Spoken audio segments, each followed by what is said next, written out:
Hey, and welcome to Personality Profile here on Joy 99.7 FM. I am Lexus Bale. I look forward to these conversations where we sit with amazing Ghanaians who are blazing the trail, doing amazing things and impacting our society. And today I have one such amazing guest to share with you, a remarkable Ghanaian who is doing wonders, literally. Yes, you get to learn his story, know his journey, and probably, I'm sure by the end of this conversation, you'll pick up a thing or two for life and also impact change in your corner, wherever you are. Now, last weekend, I had the opportunity of sharing in a very momentous occasion where my guest unveiled an architectural masterpiece. Oh yeah, a very modern, complex, office complex. Yeah, very, very modern one, nestled in the heart of Labone. And actually, that is the location of our conversation today on Personality Profile. I'll tell you about him so you know the kind of man that I have. In fact, after that Friday event where he unveiled this architectural masterpiece that had captains of business and government appointees and chiefs and royalty actually in the place, the next day was even better. He was crowned Man of the Year, honored with that award at the EMY Africa Awards as well. So I got to be honest with you, the last couple of days have been very, very iconic in his life. And so we get to share his story here on Joy 99.7 FM. So welcome aboard, sit back, relax, and let me tell you a bit about him before we start the conversation. He's an entrepreneur and a philanthropist with over 30 years experience working across multiple industries and sectors across the globe, including fintech, logistics, agri, property development, commerce, in the UK, in Ghana. He functions in various C-suite capacities and serves on boards of multiple institutions, including Ecom Agro-Industrial, Premier Textiles Group in the United Kingdom. I could name a lot of the boards that he sits on. He's a product of Infantipim School. Yeah. He holds a BSc admin degree from the University of Ghana Business School in Legon. But let's tell you what, in 2001, he set up a joint venture, Qualitex Limited, with DCD Finance Group PLC based in the city of London. Now, as executive director, he was instrumental in developing the company's trade finance and venture capital business across the globe. Now, this included providing financing for several local Ghanaian businesses through the DCD Finance Group. Since then, he's become renowned as a strong advocate for inclusion of the Ghanaian diaspora in the political and socio-economic transformation of Ghana. In fact, he's credited with initiating the Ghana Diaspora Homecoming Summit in 2017 and the Ghana Investment and Opportunity Summit UK. In 2018, though, January thereabouts, he was appointed onto the governing board of the Ghana Investment Promotion Center, GIPC, by the President of Ghana, His Excellency Nana Addo Dankwa Akufo-Addo, in recognition of his contribution towards the promotion of investment in Ghana. And most recently, he established the KGL Group, a wholly owned Ghanaian group consisting of 6 subsidiaries operating in multiple sectors, including fintech, logistics, agri, property development, and commerce, and he serves as the executive chairman. So, KGL Technologies Limited, KGL Capital, KGL Foundation, Keat Ghana Limited, Birchfield as well, Fuel Automation Ghana, and Keat Digital Limited. He's a philanthropist. Yeah, he's been a strong advocate for giving back to the community, a belief that his actions will help society, and that's how come he founded the KGL Foundation. Even better, he's a proud fan of Tottenham Hotspurs, who sits on top of the EPL table now. So I'm sure right now he's feeling that they will win the league today, this year. Mr. Alex Afao, that is my guest. Honorable, welcome. Thank you. Good to see you. How are you doing? Very well, very well. I see the Tottenham Hotspur badge in your office, and I know that. Great team, great team. So they sometimes give you heartbreak and that, but I'll tell you this story before you set off. Yeah. When I was a young boy growing up, I used to support Great Olympics. Oh, okay. Oli Dadey. And each time, and growing up, it was Sundays that we had the best food at home. Right. And leagues were played on Sunday afternoons. And as a young boy, when Oli loses, I don't eat. So this good food that is prepared on Sunday, I miss it. So then I decided that, look, I'm going to leave Oli and go to Kotoko. Oh. At least Kotoko was winning. Because if I don't want to miss all my good food, right? So I left Oli and went to Kotoko. So Tottenham has the same sort of characteristics as Olympics. Yeah, it gives you a bit of heartbreak. I think this season we're doing very well. It's looking good. I mean, you've got a new coach. And he's now on top of the league. Exactly. And I think that maybe we talked about Hurricane and all that, right? Yeah. But sometimes, and I believe so with Ghana football as well, sometimes you don't need a big names, you need a team. I think it's exciting watching Tottenham play. So I think that this year, if we win, we have to go to White Hart Lane. And celebrate. Exactly. White Hart Lane this year. And you know what? That was where I started off in London. Oh, was it? Yes, I lived next to White Hart Lane. Wow. That was probably about 25 years back. Yeah. I moved from White Hart Lane about 25 years back. I used to live literally about 5 minutes from the stadium. You were frequenting the stadium most of the time. Of course, and getting the heartbreaks. Anyway, well, I'm so happy to hang out with you today. I need to say congratulations as well. Thank you. Fact, I need to start with the first one. Yes. This architectural masterpiece, the KGL house. Yes. Boy, I mean, I was at the opening. It had the first lady, the second lady, the Kapikini, and lots of businessmen. I'm sure it was a great night for you. Yeah, it was something that meant a lot to us. The guests that we invited were people who mean a lot to us, people that we have interacted with. For example, the first lady, a personal friend of mine, we work with her with our foundation. Right. So do we work with the second lady. We work also the Okuapem Hine, very, very close to my heart. Anything Okuapem is very close to my heart. So, and also we had all our stakeholders. So it wasn't something that we just invited people out of the blue. Like I said, First Lady, we work together on the social, our corporate social responsibility arm. We try and help through that side. So there were people who meant a lot to us. Everybody who came and was here was someone who had played a role in what we've been doing. So it really meant a lot to us that we could have this edifice and also have people who mean a lot to us. But for you, what does this building signify? I am a very passionate advocate of good corporate governance. So when I relocated to Ghana, one of the things that I've always believed, I talk about diaspora and inclusion, and I will come to that. But one of the things that I believe we could do well in this country, right, is the practice of good corporate governance, right? So that has been very important to me. So we thought that, look, you cannot create that governance structure or without putting up an edifice like this to signify the discipline and also what you are receiving back from the society. So it is a symbol of what we stand for.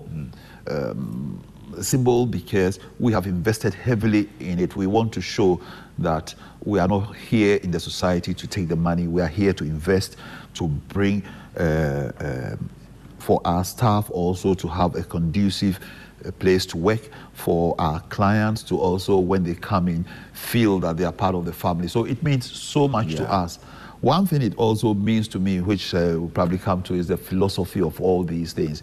It is a symbol of continuity. Okay. I've always been a passionate advocate also of continuity. Where I've come from in England, I've seen companies set up in 1750, 1850, and that we have none of these things in Ghana. I'm an advocate of companies outliving their visionaries. Right. So this is a symbol that I was here, I was present here, the generation to come will feel that this is a place where a visionary, once set this up, it would act as a motivating factor for those who follow us. And even better, you're equipping the next generation with the right tools to continue the journey. Exactly. Good stuff. Exactly. I'm totally impressed. I need to say congratulations. Thank you. And just 24 hours later, I saw you up the stage with family, friends, business partners, and when the kente was draped around your neck as the man of the year, I'm like, that's the man. I'm sure that was a very special night too. Yeah, it was. What it also means to me personally is a recognition of the achievement, but more importantly, it also gives me the platform to go out and motivate others, because I like doing that. I really like doing that from an early age. I've been doing that. When I arrived in London, even as a young man, a lot of people have gone through my company, worked for my company, and that. So in order to tell the story, this helps. Recognitions and that help. That, okay, oh, well, Mr. Dadey was the man of the year. Mr. Dadey is so. It is one that I appreciate very much. No, I mean, it's a huge one because, guys, we're talking about the men in Ghana. This is the man of the year. It's a huge one. And I think it's totally well-deserved, considering the stuff that you've done in life, in the UK, in Ghana, on this globe. Now, I want us to tell the story. I've spoken to many successful men and women here on this program. And I've learned that success doesn't come cheap. It takes a lot of hard work, some sacrifice, perseverance. Everybody has a story. I'm not sure yours was just rosy from the beginning. But I would want us to take everybody back to where you were born. You're from Okuapeman. Yes. The son of Okuapem. Sir. A proud one. Ofie. A true son of Okuapem. Thank you. I actually, to disappoint you a little bit, I always say to people, and that's also a motivating factor, that for people like myself, my parents didn't have money, but I had a little bit of a privileged upbringing. Privileged in terms of the fact that I was born the son of a teacher, right? He didn't have money, but he had values, right? Which basically leads you on to have some of the best education. I was born when my father was just a teacher in Prempeh College. He taught the likes of President Kufuor and all those. Oh, wow. Yes.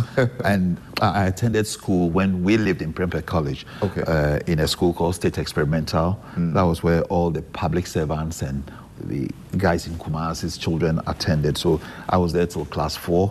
So then we left Kumasi, came to Ekropong. Oh, she obliged? Yeah, she did. So they were a young couple. My dad was only 38, so he came to Ekropong with all of us, 3 of us.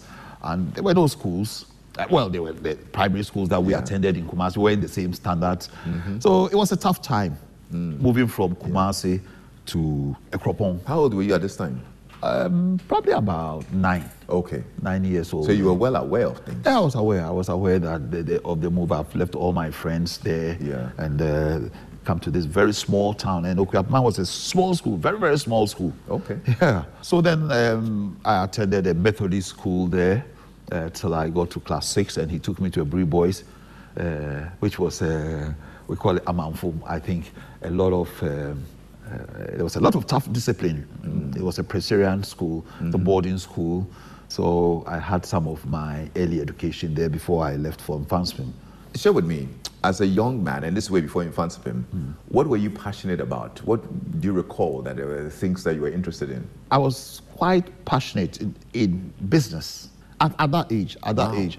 And my mom was a teacher as well. Oh, she was a teacher as well? Yeah, my mom was a teacher as well. And she used to, in those days, you have 3 or 4 jobs. So my mom had this small shop and that. And I used to service the shop. Okay. So my dad passed away quite a while, but my mom is still alive. And she's so proud to say that she gave me all the entrepreneurial skills and that, because I used to work around her shop and distribute some of the stuff for her. Okay. So I was passionate about business at that age. Like every young person, most young people, I like soccer, playing around. We used to play what you call gata to gata. Gata to gata. And all that. we used to play this chaskele and all those. Yeah, so those are. And then now you're Kuboloka. A bit of it. Yeah. I see. So was there a certain career path that you admired at the time, at that age, that maybe when I grow up, this is what I want to be? I wanted to be a lawyer, and my dad thought that I should read, because he read classics. In those days, they had a funny structure of education, because they used to go in and read classics and all sorts of things as a first degree. The scholars were the students of classics, and you cite his good friend and Professor Kwapon and all those people who had read classics, and thought that I either do economics and that, but I wanted to read law. I see. Later on, I decided I was going into business administration, He then also became the headmaster of Achimota. When he left Okayama, he became the headmaster of Achimota. Okay. And he also happened to be the vice chairman of the University Council. So I wanted to read business administration. So I went to him and said, I want to read business administration now. And he said, no, you can't read business administration. Business administration is for commercial school students, right? And we had, what he meant by commercial school, we had a lot of like commercial schools, private commercial schools, where they did secretarial work and typing and those things. So he told me that, no, you have to read economics first and you go and do an MBA. You don't go to Legon and read. And in our days, it was the best that went into business administration, the top of the top went in. Everybody wanted to go to the School of Administration. I thought, look, I want to go to the School of Administration. So he spoke to the Vice Chancellor then. Yeah. And the Vice Chancellor said, look, your son is right, because you and I think it was a J.B. Queen in those days, and he said, you and I, we had to read classics or something and then go on to do an MBA and that. So anyway, that's how I got to do the business administration. Yeah. But I wanted to, but I'm glad that I also learned a bit about law and the business administration, commercial, administrative law and all that. Yeah. So at least we learned a little bit about law. We missed a bit of your life in Infantipe, because I know you're a proud Infantipe boy. Yes. Yeah. Your fondest memories from Infantipe? Next year, will be 50 years since we entered Form 1. Wow. Yeah, so I'm not a young chicken. Yes. So we had some exciting time. It was during our time. You know what I'm doing right now? I'm trying to now even calculate your age. Because you look like a 40-year-old. 62. So, wow. Yeah, 62.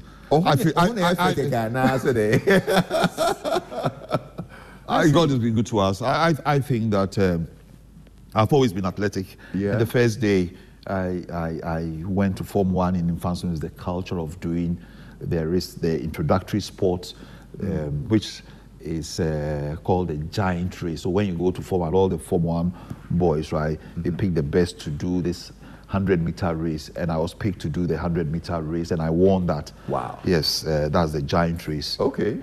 Since then, I was a top athlete in infant swim. Oh. Yeah, and I ran the 100, 200, and 400 meters. I also was a little bit notorious, but for the son of a headmaster, and I think I've always been like that throughout my life as well. I've always been very cautious, right? A little bit of when notoriety, when you have that, but I just stay within the boundaries in that. So I did all that young boys do. Like, but I also like so I also had my limits, because I knew. And you also know. And you're quite like no, you do whatever you have to do. Going to the clubs and smoking and all those. Yeah. We did all that, right? But I was also aware that my dad was a strict disciplinarian, and I could not afford to be suspended in school or dismissed. Yeah, so I was aware, and I think that has also guided me through my life.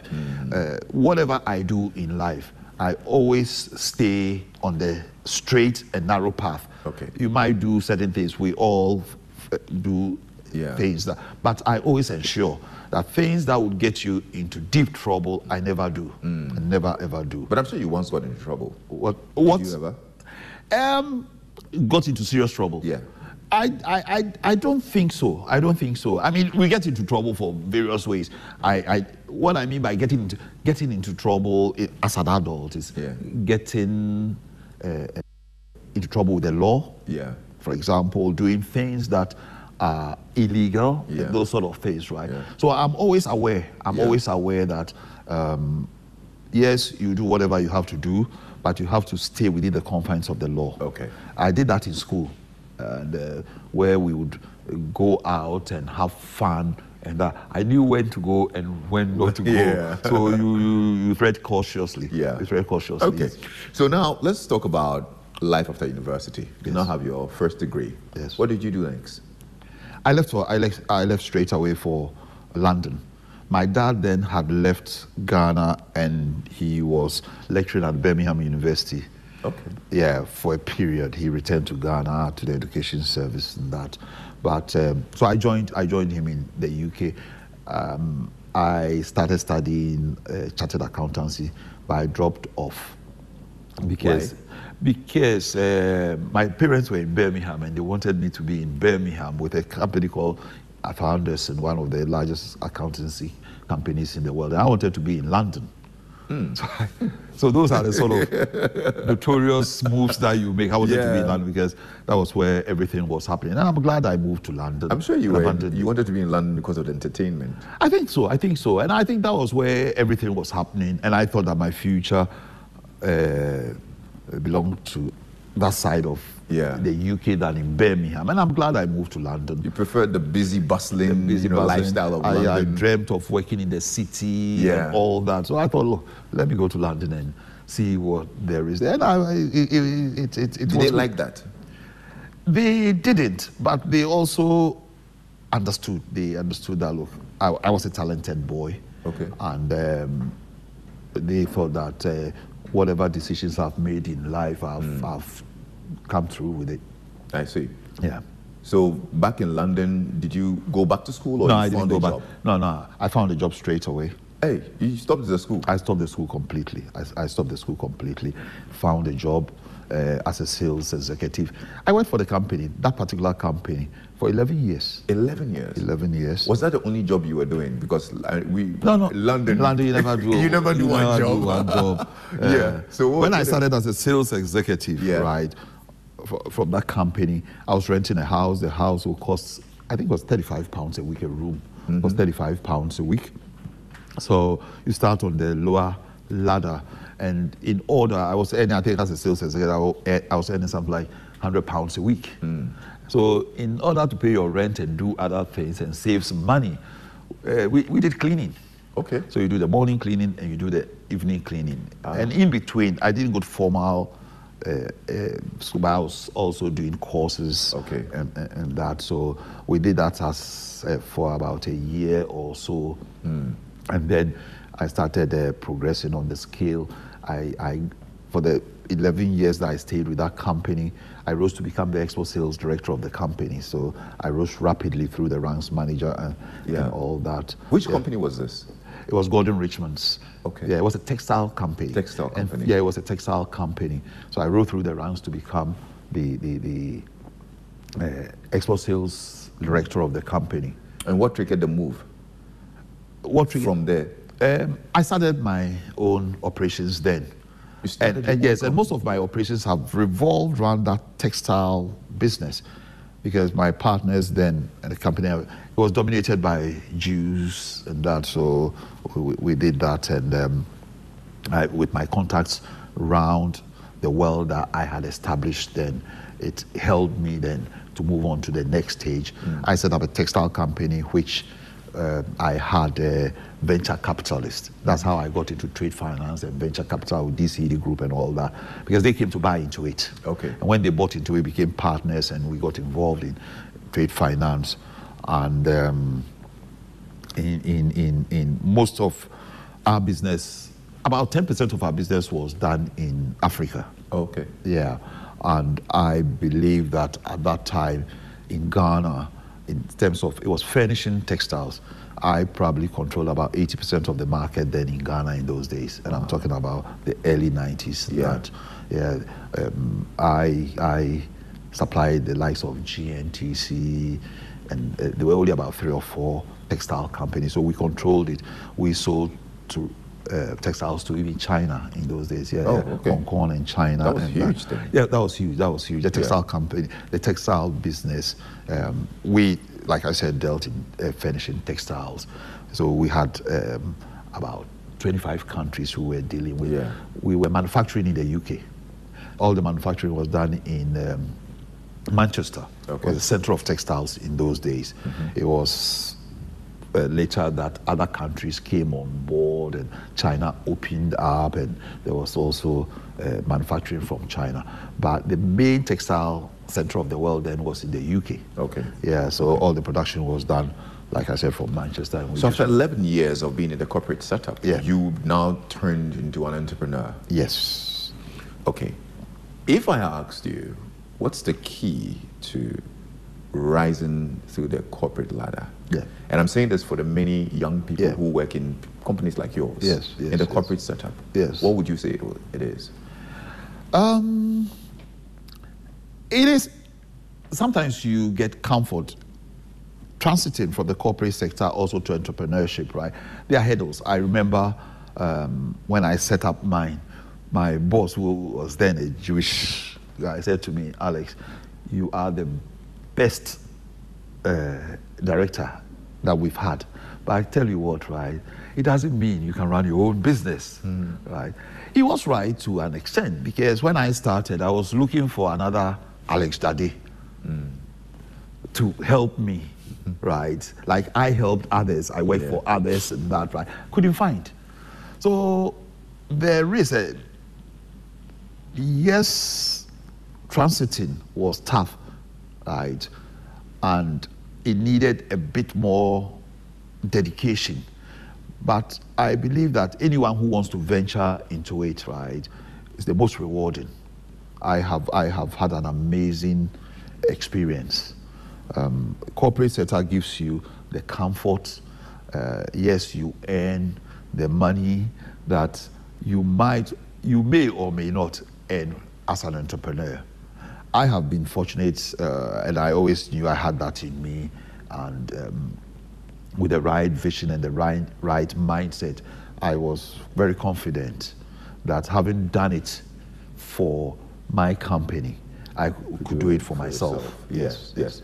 One of the tips that I wanted you to share, and this, like I was saying, is for the young people who are in the corporate setup itself. Yes. Or let's say for the people you work with. Yeah. What are those values or what are those things that they need to do to rise through the ranks? I think you have to be committed. You have to be devoted. I have a lot of young guys here in the same structure. I always motivate them.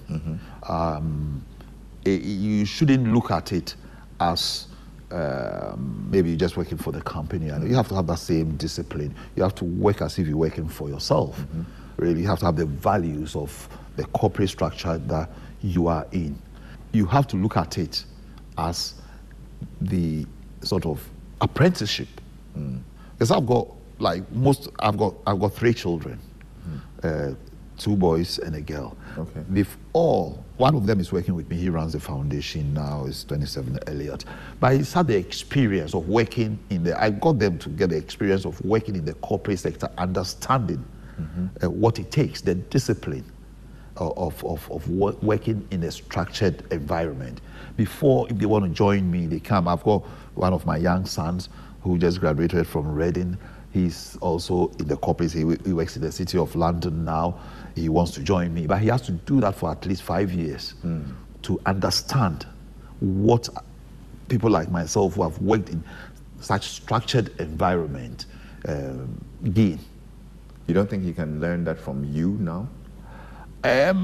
Others can. He might not be able to. He might come in and think it's easy, go home at any time and do all that, right? Yeah. But when he has the discipline from elsewhere, at least a couple of years, 3 or 4 years, he will bring on board that discipline, because obviously he's not working for his dad's company now. So he will be required to be at work when he has to be and do those things. We did, and that's where we get our values also. You did a lot of business with Ghana. Yes.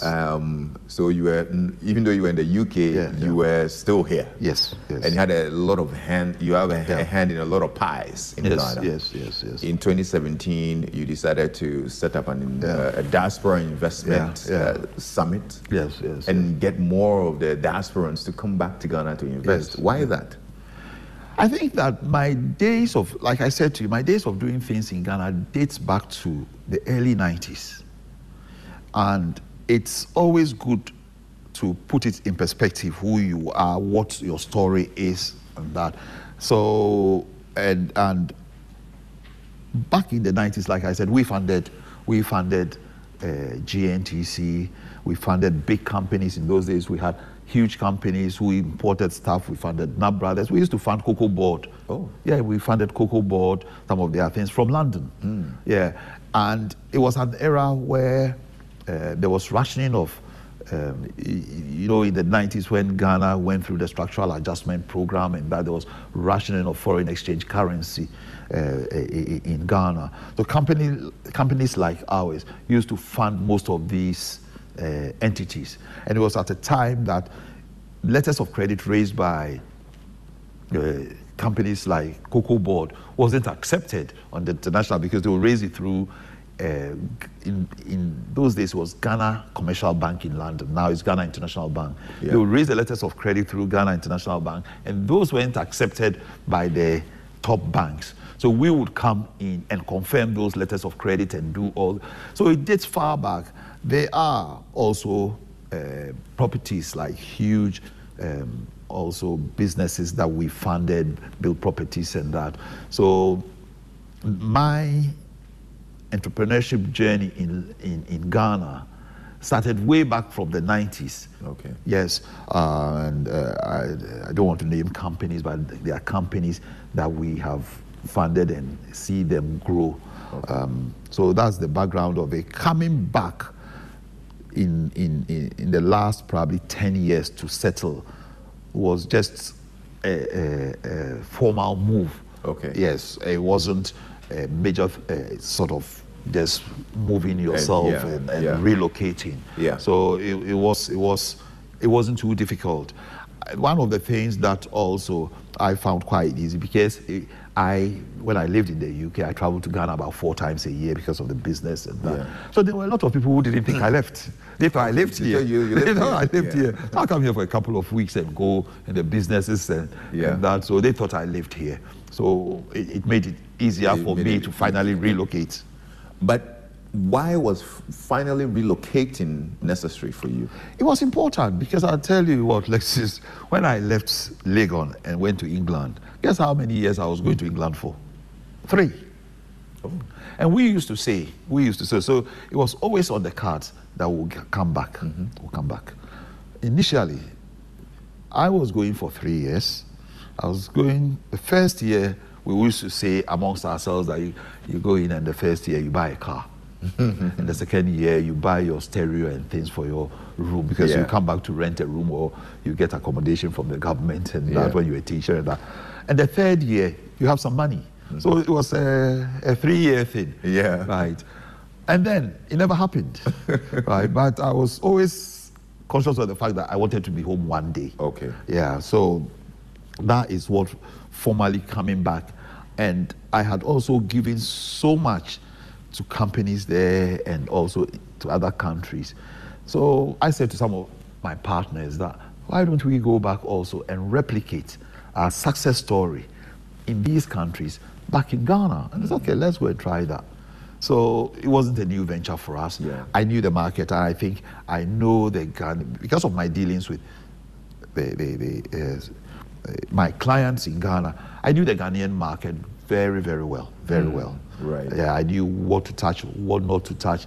I knew also that we needed to maintain our values. Mm-hmm. We needed to maintain our values, integrity and honesty, because sometimes that becomes a short commodity in the Ghanaian space, which means that if you are dealing internationally without those values, it becomes very, very difficult. Right. Because those are currencies that they need in dealing. Yeah. What was the biggest challenge when you moved back and settled finally? I was prepared for it. Like I said, I am an advocate of diasporan inclusion, and I believe that for the country to develop, we need to get our diasporans back. Diasporans are those who left. I call most diasporans economic migrants. Mm-hmm. They go to UK, US, and that, acquire either knowledge or finances and come back, right? One of the problems that the diasporans face, which foreigners don't, right? Foreigners come into Ghana with a mindset that the mindset of a Ghanaian is very different from their mindset. Okay. We diasporans should be the same, because you can't. I've lived in England a greater part of my life, right? So, which means I left Ghana when I was about 24, 25, right? So half of my life I've lived in the UK. So when I go into any country, whether it's Ghana, Nigeria and that, my thinking will be different from the locals. I have to make room for that. The foreigners come in and they make room for that. They accept that as this is the way these guys live. Okay. The diasporans don't. They come in and say, oh, I'm from London and there are trains working on time. No, the trains don't work on time. There are no trains here, right? So you live with it. Yeah. So they come in with the expectation that they expect things to work the way they work in London. No, London is a developed economy. This is a developing economy. Yeah. So you have to make room. So we came in, I came in, there were challenges, but I was accommodative. I thought, okay, there are these challenges. This is how they live. This is how I used to live when I was here. There are things that matter so much to me. Some of it is like, for us as a company, our obligation to government, the paying of taxes, and that. It comes naturally because when you are in the UK, you have to file those taxes and then you have to pay. Yeah. So coming back, right, you have to do the same thing. So you were aware of the Ghanaian mentality? I was aware of the Ghanaian mentality and how to overcome it. But in general, is that Ghanaian mentality a negative thing? I wouldn't say... Especially because you say you had to overcome it. I mean, obviously it was a challenge. Yeah, it was a challenge. Yes, I wouldn't say it's a negative thing. They have a different way, Ghanaians, or we have a different way of looking at things and doing things. Okay. But if you have to work internationally, like I have, I've been to countries, and I'll probably tell you a bit more about that, right?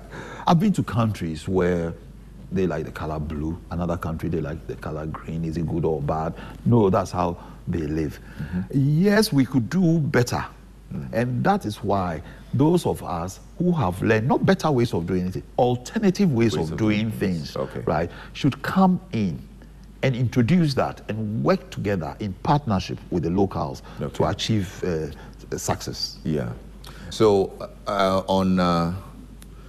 you've largely been successful. Yes. But I don't think that's the case for everything. Yes. I remember on Friday when the KGL house was being opened, your partner came up on the stage and recounted how he decided to get into a venture that you weren't interested in, but along the line he got stuck. Yeah, he got stuck. And you had to come help him out. Tell me, have you failed at any business? A lot. And you learn from that failure because my partner came in, there was this business that he wanted to do. He wanted us to do together. I wasn't interested. He thought that was a very good business, right? And, are you able to share what business it is? I wouldn't, but I'll give you a bit of... okay. So he came in, he thought that... He invested $50 million in the business. $15 million into that business and that, right? And I wasn't interested. I wasn't interested because of my experience, like I've said, right?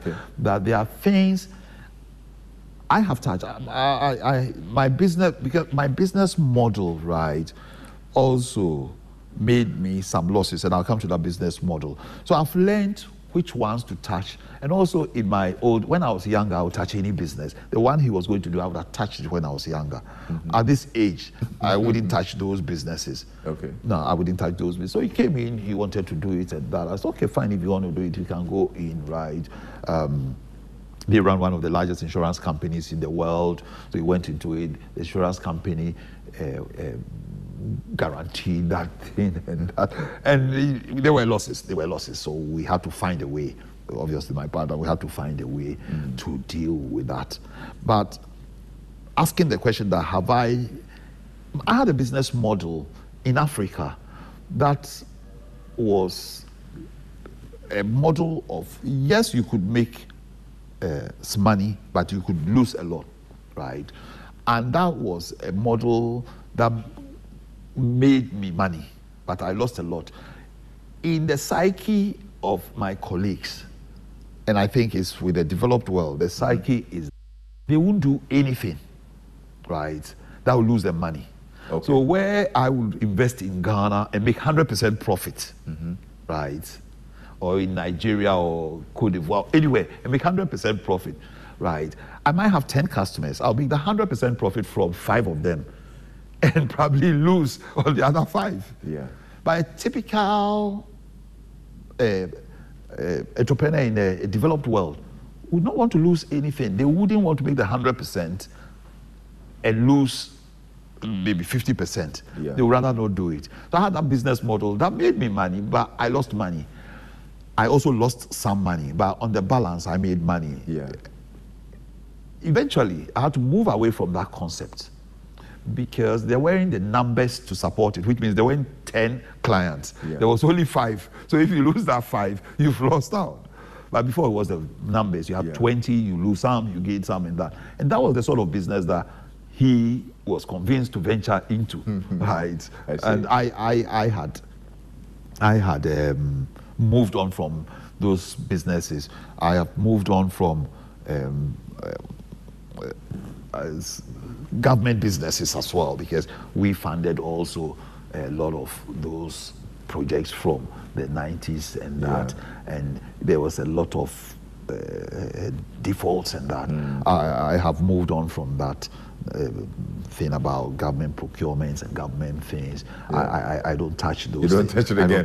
I don't think that in my setup, I don't think that in the last 15 years I have touched any government project. I haven't received a check from government, not even a penny from government. Really? No. The closest we've come to doing anything with government is our digitalization of the National Lottery, which is basically our setup. We set the whole infrastructure and everything up without the contribution of the NLA that is our collaborator. We pay them hundreds of millions of money. But as a policy, I don't touch. And that's with KEED, is that it? Is that with yeah, KEED is doing the KGL technology, yeah. is doing the digitalization, which we do for the National Lottery here. We do for National Lottery of Cote d'Ivoire, which is Lonasi, and also we do it for Nigeria. And we are in other 10 African countries also exploring. We're just about to enter Niger when they had this instability. Yes. So, yeah. So what other businesses and what other companies and what other businesses do you do? I can't even remember. I think I've got more companies than money. We've got more companies than money. That's we've got more companies than money. So I think we are in the tech space more or less. So most of our businesses are driven by technology. We have fuel automation, which is a fuel management system, which is also driven by technology. And 2 of our businesses, the fuel management system is also one that we are working with the Ministry of Fisheries to automate that sector. Okay. And that's also one that we have invested heavily in that. It's a BOT project, so we're hoping that in the next 10 years, the savings that's made from the corruption and the diversion, they will have enough money raised from that to pay us off for that project. I see. So that's the major intervention. The property side, you are aware, we have KGL Capital. Yeah. We also do private equity. So we invest in small startups, SMEs, and that. So those are all areas that we venture into. Outside, we do a similar thing back in the UK and that too. And there's Birchfield. There's Birchfield, which is more logistics. Logistics. Yeah, Birchfield is logistics. No. So how does this Okwape Manba, Yes. Okwapim hiniba. Okwapim. A son of Okwapim. Okwapim ba. Okwapimba. How does Okwapimba oversee all these companies? It's How very do you it is maintain very oversight? strange. I say to people, I know I told you about my Jewish connection. Yeah. When it comes to wealth creation, I'm a Jew. I'm literally a Jew. I've worked with Jews all my life. So when it comes to wealth creation, I'm a Jew. When it comes to wealth distribution, I'm an Ekwapim. And I remember one of my clients who was an Ashanti in those days, he said to me that, You are the you should be a teacher and a pastor. You are doing this. So when it comes to entrepreneurship and wealth creation and that, but that also, my equipping background also informs what we do in a corporate social responsibility. I take it so serious. I think that when I look at my colleagues, other entrepreneurs, I take it more serious, and I'm not being boastful. I take it more serious than them. That is the legacy that I believe we can leave to our children. As a company, and I don't think a lot of companies do this, as a company, we put 5% of our profits into CSR. It means so much to me. It's corporate social responsibility. That's why you see us funding so many of these things. It's only 5% for us. We keep the 95. Yeah. So we could do anything. You could buy whatever. You could do anything with the 95. 5% goes into this, which I believe is only right. That's a company, the communities you work in, and that's right. You should give back. You're not giving back 95%. You're giving back 5%. Yeah. I think next year we even want to up that. Okay. Yeah, I don't know whether the family, my kids and that will agree, thinking that we are, and also my stakeholders like the staff and that thing. We need more salary or wages rather than that. Yeah, so I think that I am a proud son of Equiapim. I call myself from the Dadey, I call myself a third generation. My grandfather was also an educationist. They were the founding fathers of Wesley College in Kumasi. My father in education. So they gave a lot in terms of education and that. And I thought that the only way to give back for myself is through this entrepreneurship drive. Okay. So in all that we've talked about, I believe that something had to give. Yeah. And I'm just guessing that at some point, family had to suffer. Yes. Yes, I have had a fairly balanced life in terms of that, because at a very, like I said, I've been really traveling in the last 30 years. 30 years. My eldest son is 27, so when he was born, I was traveling. My wife did a very, very good job looking after them whilst I was away. I also tend to have those values. One of the values that I have strongly is that to be a complete man, right? You have to be a family man. You have to go on with your career as an entrepreneur. You have to do your business being an entrepreneur. You have to also, from my father's point of view, you have to also have some professionalism, some level of education. So I try to cover all so that I become a little, in my head, I become a bit complete. My children had the best of education. I played a significant role in their upbringing. I remember when I travel out, when they were young, sometimes I'll be in Ghana or I'll be in another country, and the two were quite close, a year apart. They were 6, 7, and they'll phone me from wherever I am and say, "Dad, we want pizza." That shows that you were a hands-on dad. Sitting 6,000 miles away with your wife at home, right? And the kids phoning you that they want pizza, which is probably about 10 minutes away from them, shows that you were doing the right thing. So I was a hands-on dad. When they had homework and I was around, I made it a point also when they had their exams and that I'll be around to help. And when I'm around, they went to boarding schools, but when I was around, I would help them with things. So, what's your biggest regret? My biggest regret? In fact, I don't have much regrets. You know why I don't have regrets, right? And I always say that, I've always said that in life, right? There are a lot of things that I could have done better. But I also believe that given my capability, I would have done it the same way. It's the capacity, it's the capability. So I try as much as possible not to think lazy. I try as much as possible to look at all the options, and see how best I can move on with the issues ahead of me. So it's not that I've had a lot of things that I could have done differently.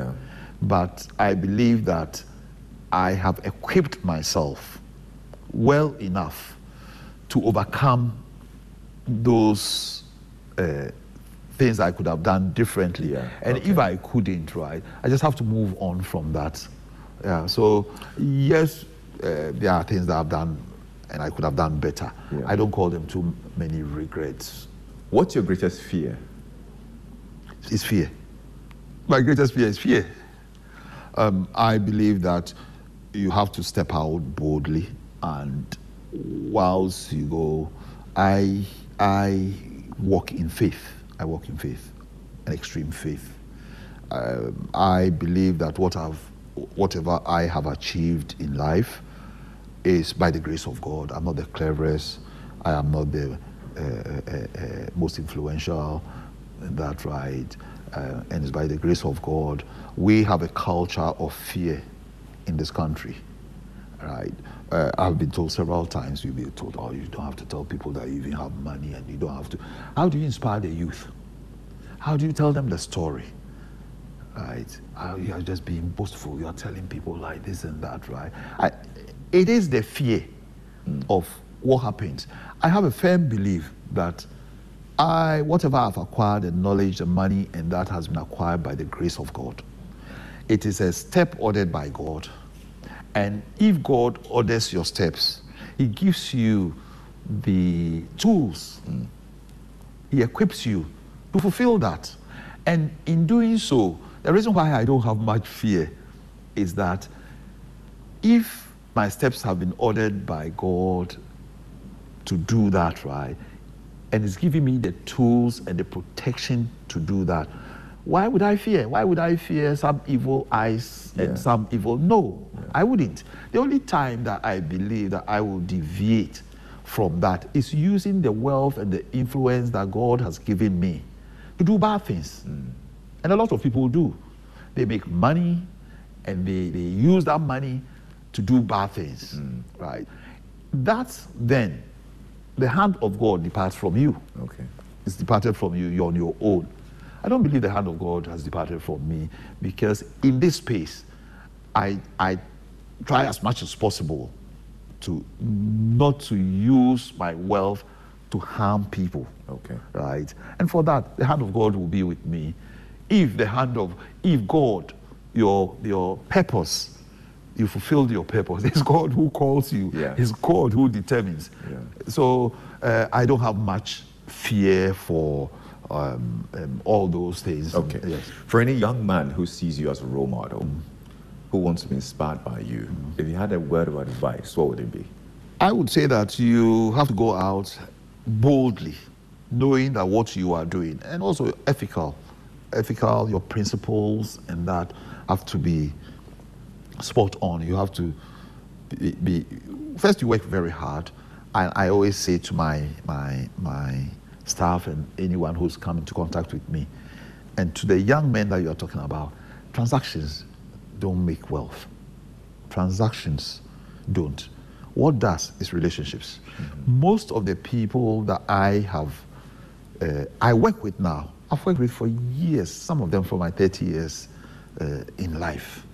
Right? I don't do transactions, and so I don't like working with people who do transactions. If you do transactions, you have to find so many transactions to make the money, and we have that in Ghana, a lot of it, they're transactional, which means that you come to Mr. Dadey and do business, and you try and swindle him, right? So, okay, you've made the money today, you swindled him, he's not there tomorrow. So you have to go and find another one. person. You run out by the time you get to the fifth one. You don't have any more to swindle. You've run out. So the transactions, the people you meet, the relationships you make is what will carry you. So my advice is that you have to get the values. Integrity is one thing. Relationships is one thing. It's very difficult to find people that you can relate to, right? Who would inspire you, and that when you get that, grab it.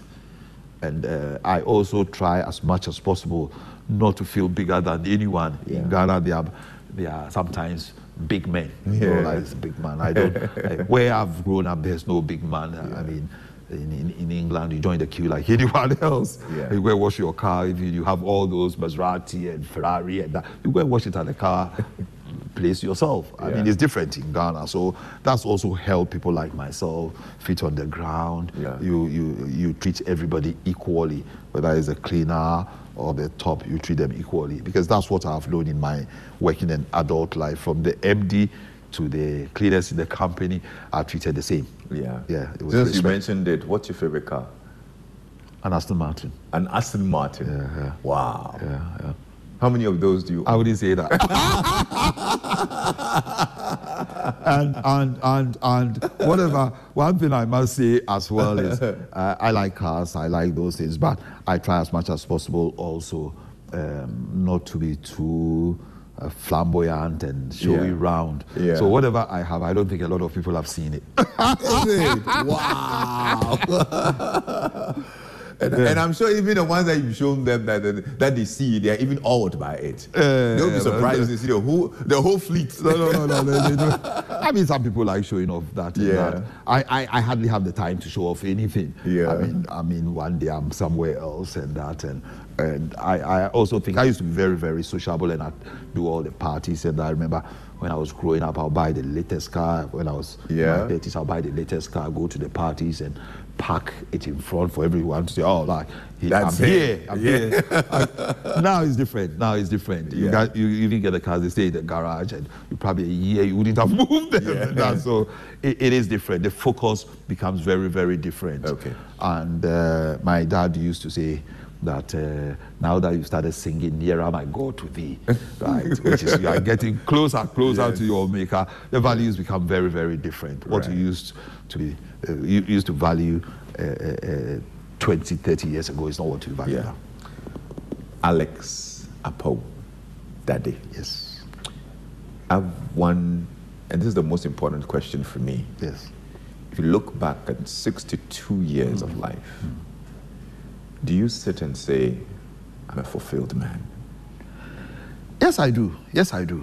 And I would have been fulfilled if I hadn't made, because like I said, I do really work hard, and I work to the best of my ability. I believe that throughout the journey, there hasn't been any stage of my journey that I didn't feel fulfilled. At an early age, I was fortunate enough from, like I said, from 25, 26, to have jobs that were above what my colleagues would have. At that age, I had in England, 2 years after leaving Legon, I had 2 houses there. I'd made quite a significant amount of money quite early. Yeah. So throughout my journey, with the ups and downs and that, I've always been fulfilled. Okay. That's good to know. We are even more fulfilled having learned from your journey and your story. Thank you. Man of the Year, EMY Africa Awards 2023. Thank you.